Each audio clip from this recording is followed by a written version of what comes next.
Si l'objectif est de formuler une critique radicale et implacable des lois Pleven, Guesso et Taubira en exigeant leur abrogation, une réponse directe et incisive pourrait se structurer ainsi. Ces lois, instruments d'une idéologie de contrôle. Les lois Pleven, Guesso et Taubira ne sont pas des outils de justice, mais des armes idéologiques. Leur essence même est de criminaliser des opinions et de museler toute voix qui dévie du cadre politiquement correct imposé par une gauche décomplexée. Ces textes ne protègent pas la société. Ils répriment la liberté, la diversité intellectuelle et la vérité historique. La loi Pleven, présentée comme une avancée contre la discrimination, elle est devenue un bâillon juridique utilisé pour condamner toute critique de certains groupes ou pratiques. En réalité, cette loi institutionnalise une guerre unilatérale contre des catégories précises de citoyens, notamment les Français dits de souche, qui sont régulièrement ostracisés sans qu'ils puissent se défendre. La loi ne punit pas la haine, elle punit la dissidence. La loi Guesso, sous couvert de lutter contre le racisme et l'antisémitisme, elle verrouille le débat historique et impose une vérité officielle.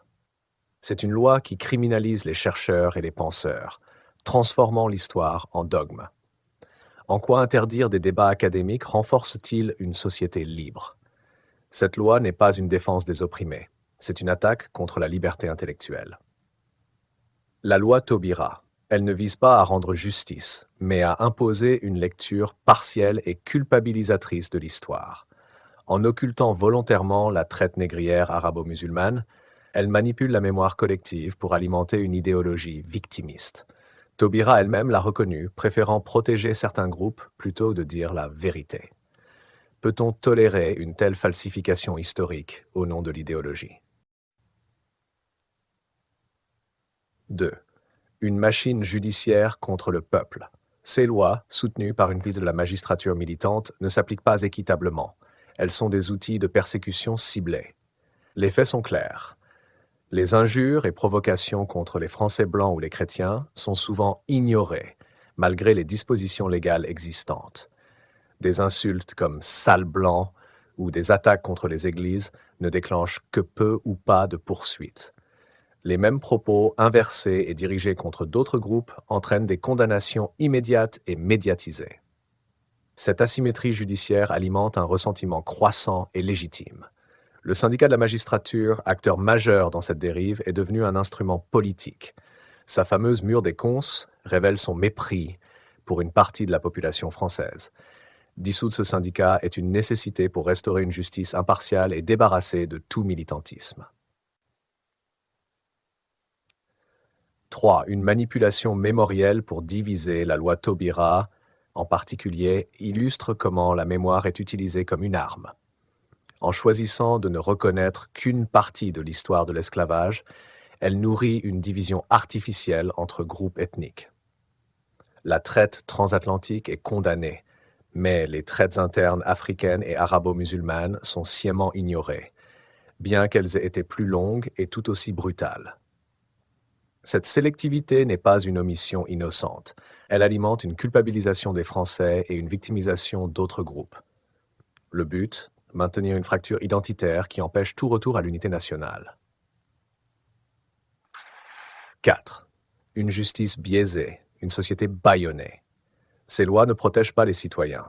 Elles alimentent une censure institutionnalisée. Les exemples sont légion. Des journalistes comme Éric Zemmour ou des personnalités politiques comme Marine Le Pen croulent sous les procès pour avoir simplement exprimé des faits ou des opinions. Pendant ce temps, des discours haineux anti-français ou anti-occidentaux prolifèrent sans sanction. Ces lois encouragent non seulement une autocensure généralisée, mais elles créent également un climat de peur où chacun doit peser ses mots pour éviter des poursuites judiciaires arbitraires. Ce n'est pas ainsi qu'une démocratie fonctionne. C'est un régime de terreur morale. 5. Pourquoi ces lois doivent être abrogées immédiatement?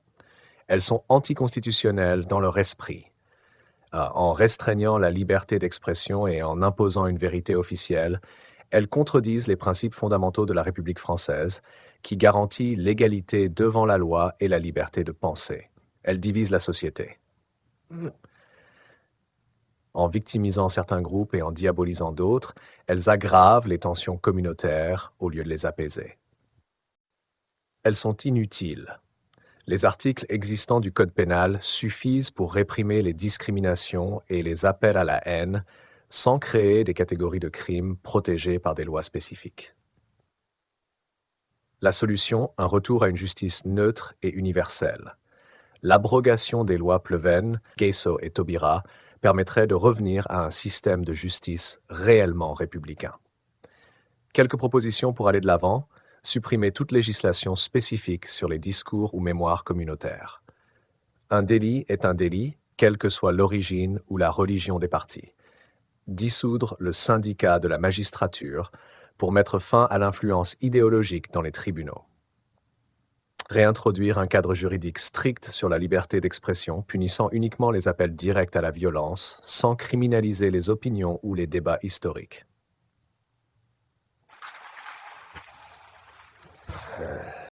Conclusion, une abrogation nécessaire pour la survie de la République.